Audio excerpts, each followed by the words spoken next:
every morning when I come to work and every night when I leave, I walk past over 500 stars, these stars, that line the wall of police headquarters, one for each of the men and women of the Chicago Police Department who have made the ultimate sacrifice for this city and country.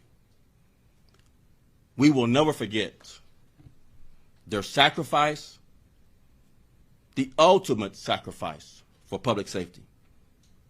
They are the reasons I will not allow, no, that's not right, that we, my brothers and sisters in CPD Blue, will not allow anyone to tarnish our shining star, to bend it, twist it, or sully its true meaning. What happened in D.C. on January 6th was an absolute disgrace.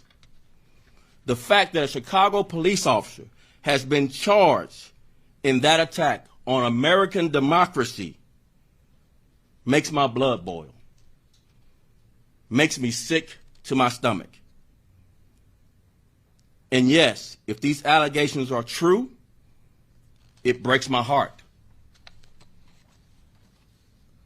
Participating in the siege on the Capitol in any way was a betrayal of everything we stand for, our oath, the law, and the overwhelming majority of police officers conduct themselves with honor on and off duty. I've been a cop for almost 40 years. I've stood by cops, and I've fired cops, terminated them, separated them from employment, who should have never been hired, and others who lost their way once on the job, threatening our most valuable crime-fighting tool, the community's trust.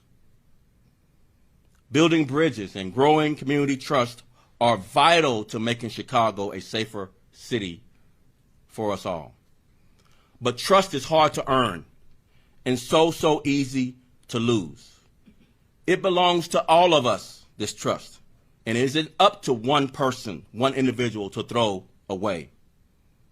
Our officers are sworn to uphold high standards.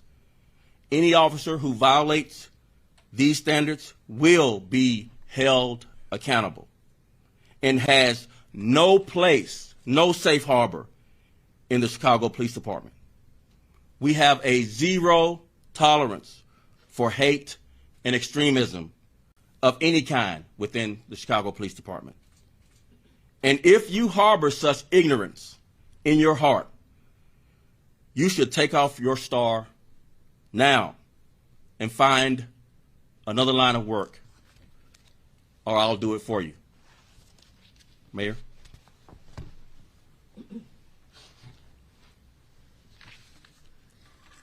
Thank you, Superintendent. I stand before you as someone who is black, a female, and a lesbian.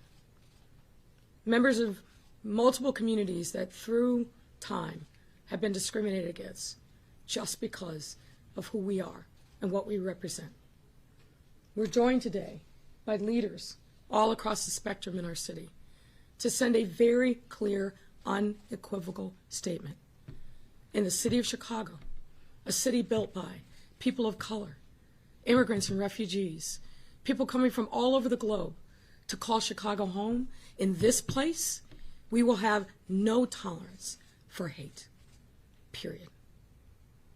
Clear, simple message. We are an engaging, inclusive city, and as long as I'm mayor, and as long as these great people who are standing with us today have anything to do with it, that is who we will be, that is who we will strengthen, that is who we will teach our children to be. So this isn't about a single police officer charged with heinous crime, a heinous assault on our democracy. We have to stand in one clear, united voice and say, not in this time, not in this place, will we ever tolerate hate. Let me take you back. What happened on that fateful day on January 6th was not only an attack on the Capitol building, but an attack on our democracy. I remember that day like it was yesterday. As a kid, I spent time in Washington, D.C., working on the Hill, walking through the Capitol building, and to watch what unfolded on January 6th shattered me. Because that place should be hallowed ground.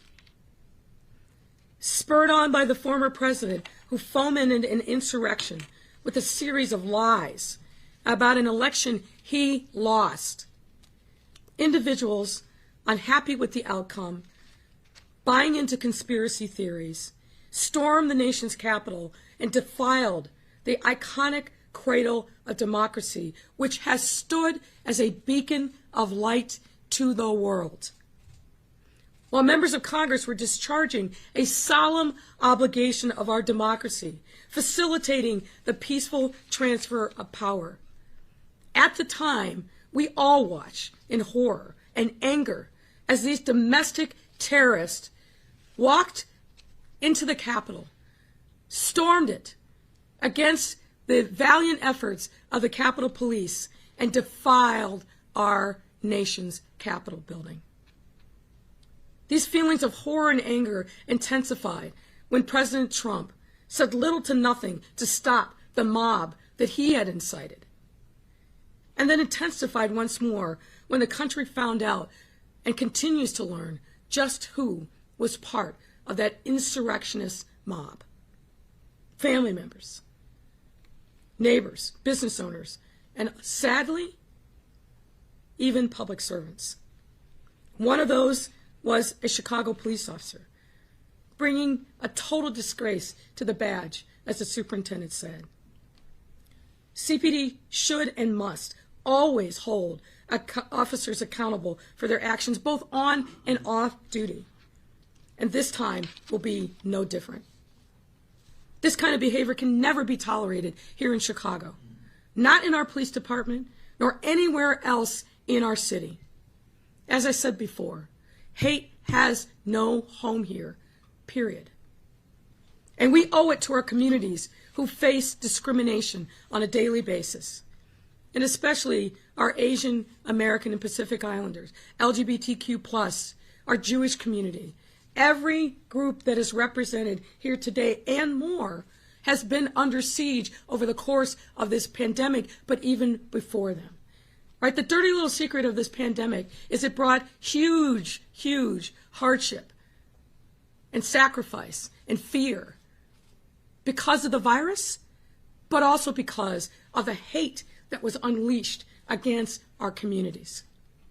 We must do better, which is why we are standing here today to say we're not going to tolerate this. We have to take swift action against anyone who perpetuates hate, because hate against one of us is hate against all of us. That includes holding the former president accountable for enabling, encouraging, and defending this abhorrent insurrection, and all his enablers here and across the country, and shamefully in the halls of Congress, as well as the president of the Chicago chapter of the Fraternal Order of Police, John Cantazzara. As you may all remember, Cantazzara took it upon himself to defend the actions of the domestic terrorists who stormed our Capitol on January 6th. That day, in defense of those domestic terrorists, he said, and I quote, "If the worst crime is trespassing, so be it. But to call these people treasonous is beyond ridiculous and ignorant. This is not the same. This is not some mass insurrection coup attempt," close quote. Those were his words on that day. And like Cantazzara has done shamefully so many times over the years, he blew a dog whistle that day that was heard and answered. And it was only after he learned that a police officer had been murdered by these domestic terrorists did he try to walk back his statements. He spoke his truth that day. And that truth is something that is reprehensible and repulsive and unacceptable in any form, but coming from a leader of a police union. And that's why He was sanctioned by the national FOP in a rare rebuke that condemned his remarks, and rightfully so. It's because of people like him, white nationalists and bigots like Donald Trump and Cantizara, that the January 6th insurrectionists felt emboldened to openly participate in a riot that threatened to rip the very fabric of our democracy to shreds.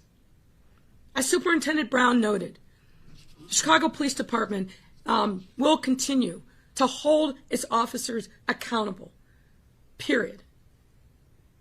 No room, no gray on that account. And I want to be very clear to anyone else at CPD or any other city department or agency who participated in the January 6th riots, if that exists, or who otherwise believes that it's a good thing for them to propagate hate on any social media platform or any form on or off the job. I have a message for you. We will not tolerate this. We will not stand for it. You will not be paid by the taxpayers of this city to be a hateful member of our community. I've asked Nancy Andrade, our head of our Human Rights Commission, to convene a panel of experts to review all the tools and measures, including our social media policy, to make sure that city employees uphold the city's long-standing anti-discrimination and anti-hate policies. We will be vigorous in the enforcement. And I also want everyone to know that the challenge of eradicating hate in our city and our country goes beyond this issue in this moment. We have to call out hatred and bigotry in whatever form it takes.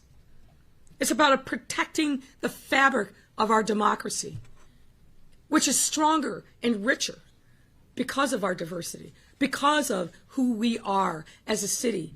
We reflect that, but also we support it and we defend it. It's about working that much harder to eliminate the scourge of racism from each and every one of our institutions at all levels of government, but also in our neighborhoods, starting with our police department, the rest of our departments and agencies, and making sure that our friends and neighbors feel protected in their homes, on their block, in their neighborhoods, and in our city. And with that, I'd like to ask Rabbi Shlomo to come and say a few words, because as you know, unfortunately, the Jewish community also has been under siege. Rabbi?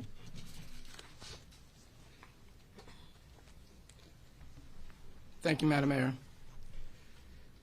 I am here today along with a very diverse group of leaders for one reason, because today is, like the mayor said, not just an opportunity to focus on one individual, but on a much larger issue, to make a statement that we stand united against hate. But it's important for us to realize that hatred comes in all shapes, forms, and sizes, and from different sources as well. Sometimes it comes from the far right. Sometimes there are enablers on the far left. This is not political. Regardless of one's political views, there's room for diversity. But we have to come and we have to be united against hate in whatever form it comes. And we have to denounce it and call it out for what it is. In my conversation with the mayor this morning, I was reassured once again, and I know this because this is who the mayor is, that hatred will never be tolerated, no matter where it comes from. The recent events in the Middle East did bring out some very troubling incidences on the East Coast, to the West Coast, and even here in the Chicago area. Hate will not be tolerated. I still have faith in our law enforcement, in the Chicago Police Department, and I'm grateful to our city government, to our mayor, and to our law enforcement officers who are there to protect us, are there to combat the scourge of hatred and bigotry. And I know that we're going to work together to make our city a greater place where we can respect and love each other despite our diversity, or rather, because of our diversity, it makes us stronger, it makes us better. Thank you.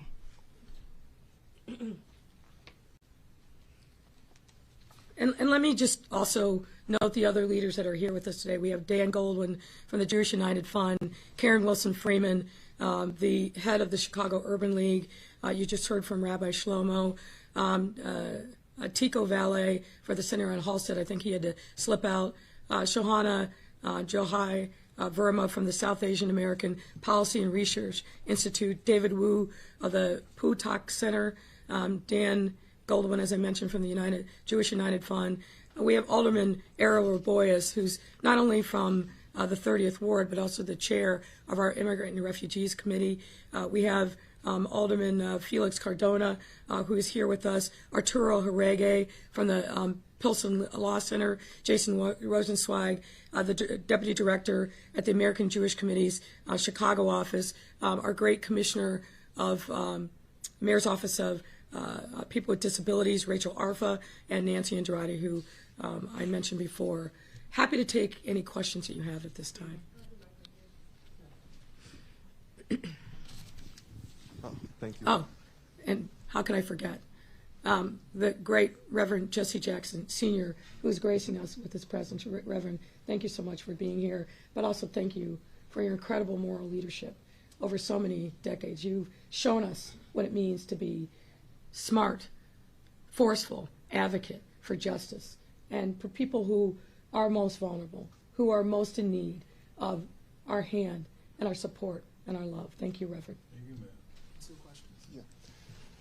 Stephen Graves here with CBS 2. Two questions off the top. Number one, in your investigation, do you know if this officer traveled to D.C. on CPD time? Did he call out sick? Was he supposed to be on duty? What does that reveal? So let me clarify. The charges are coming out of the U.S. Attorney's offices in Washington, D.C., not out of the U.S. Attorney's office here in Chicago. But our Chicago police detectives and our local FBI did participate in identifying and arresting Officer Chwiesiuk. What we can say is what's in the charging document that you should have available to you here soon is he was on medical leave for our department during the time of the riots there at the Capitol, the siege on the U.S. Capitol. So he traveled apparently by car to the U.S. Capitol. There are some other details in the charging document that I'll leave to you to do your job as a journalist. Yeah, so knowing he was on medical leave, what is your reaction to that as superintendent, knowing he was on medical leave and going to Washington, D.C. for this purpose? So I didn't stutter when I made my comments, but I'll say it one more time because hate mongers sometimes are hard of hearing. There's no place for you in this police department. If you are going to participate in a siege on our U.S. Capitol against our democracy.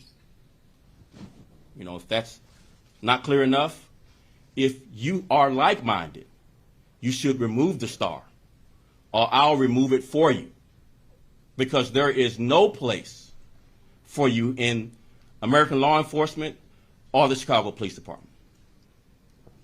And looking at those charging documents, what sort of stood out to me, and I'm sure it'll stand out to a lot of people, this officer was in the 11th District, Humboldt Park, obviously heavily minority community.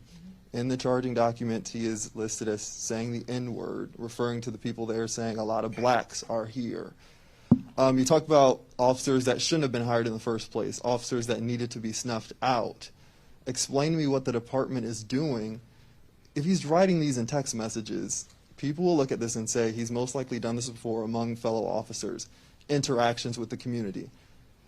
How are you dealing with complaints from the community or snuffing out officers, as you say, who have this attitude, specifically working in minority communities in the culture we're in right now? One of the things that we've talked about during this ordeal is the hiring process. And I guess a word to the wise and a cautionary tale is when we have these large hiring pushes, which we had in 2018, 2017, 2016, 2018, there's a big hiring push, that the word to the wise is you likely are going to hire people you never should have hired. This officer is one of those officers we never should have hired in 2018. It's better to go slower and vet these officers and find this type of evidence out and don't hire these people in the first place. But also, one of the things that we are going to do in relation to what we know now is try to find others who are like-minded with whatever evidence we can find and pursue with evidence relief of powers and separation from this department. There's no place for you here. And if we find the evidence to separate you, we will pursue that aggressively. Superintendent, you can stay there. Regina Waldrop with NBC5 News. Can you walk us through when you first found out about this officer's involvement? Question one. Question two, are you concerned that more people in the department may have taken part in the insurrection?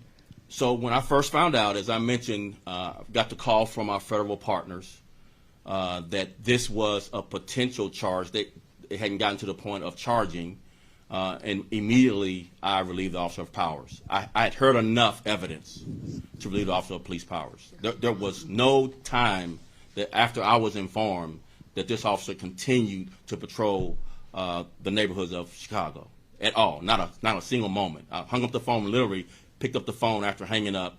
Let's relieve this guy of powers right now. Secondly, again, as I answered the first couple of questions, it's the same answer. And so this time I'll say it for the back of the room. There's no place for you here. And we will aggressively pursue you to either relieve you of your powers with evidence and pursue aggressively separating you from employment here. There's no place for you. You can ask the question 100 different ways. We're not going to relent. We're going to pursue justice and fairness and the right public servants for this city. Thanks. Superintendent Jesse Gers with Channel 7. Yes. June 2nd is when you were informed of his involvement. Now that you've had a chance to, I'm sure your team has been looking at this officer's history. Has anything come up as a red flag, a complaint against him that is being investigated further? For example, in the charging document, one of the things that's mentioned is he says he expletive Akami. Is there anything being looked at in possible, past complaints against him that are now being looked at a second time? And any indication if he used CPD resources? We know he appears to have had a Chicago Police Department sweatshirt on, but did he have a bulletproof vest with him? Did he have a service weapon or any other equipment with him that would be at the department? We don't have any evidence of any of those things.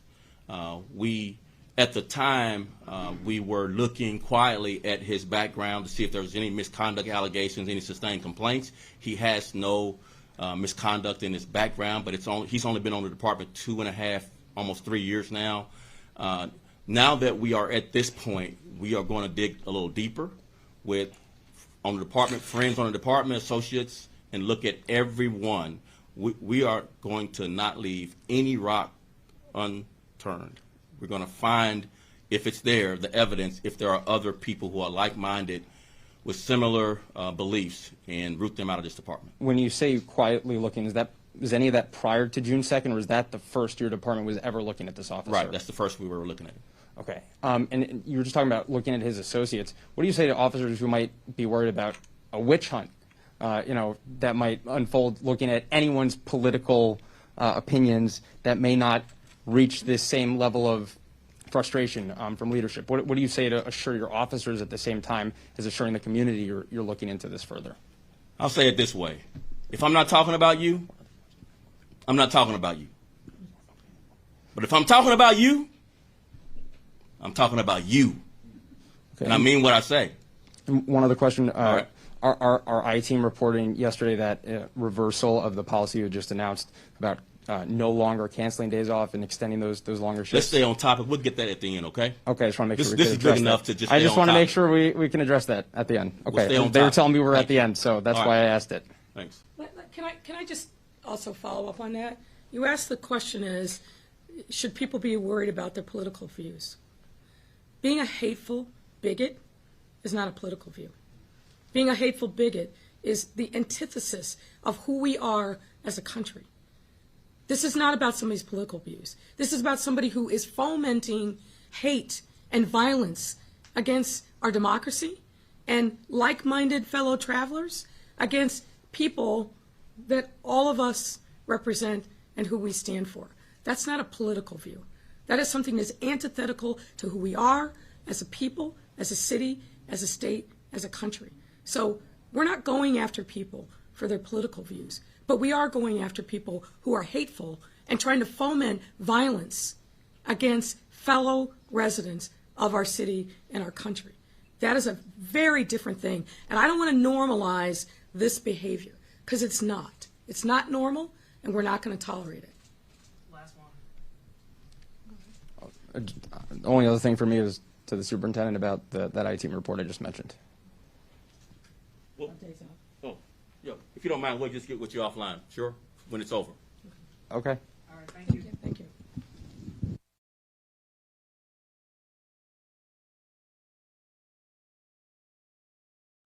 So there you have it, a press conference out of Chicago. You heard from Mayor Lightfoot. You've heard from police there. A Chicago police officer arrested and charged today for allegedly breaching the U.S. Capitol on January 6th. Officer Karol Chwiesiuk, 29 years old, faces 5 misdemeanor counts for his alleged role in the breach. Following the breach on January 6th, the FBI began investigating and identifying individuals who were inside the building when members of Congress were certifying that vote count of the Electoral College for the 2020 presidential election.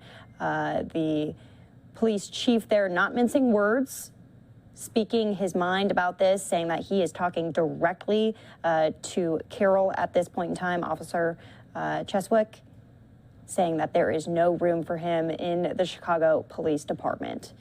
And there's a picture right there from January 6th on that day. Again, 5 misdemeanor counts that he is charged with at this time.